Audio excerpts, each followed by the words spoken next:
तुम्ही कधी विचार केला आहे का? दोन लोकांचं वजन 70 किलो आहे, पण एक व्यक्ती फिट दिसते आणि दुसऱ्याच्या शरीरावर जास्त फॅट दिसतो, असं का?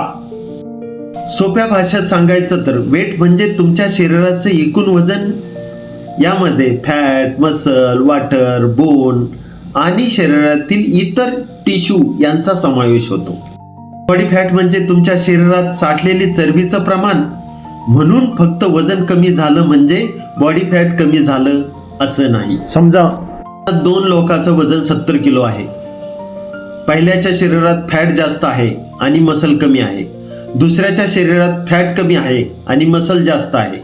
दोघांचं वजन सेम, पण त्याची बॉडी कॉम्पोजिशन पूर्णपणे डिफरन्स. म्हणून हेल्थ समजून घ्यायचं असेल तर फक्त वजन पाहू नका. बॉडी फॅट, मसल मास आणि विसरल फॅट यासारखे पॅरामीटर देखील समजून घ्या. तुम्हाला तुमच्या शरीरात फॅट किती आणि मसल किती हे जाणून घ्यायचे आहे का? मला बॉडी असा मेसेज करा आणि अशा सोप्या हेल्थ आणि फिटनेस माहितीसाठी मला फॉलो करा.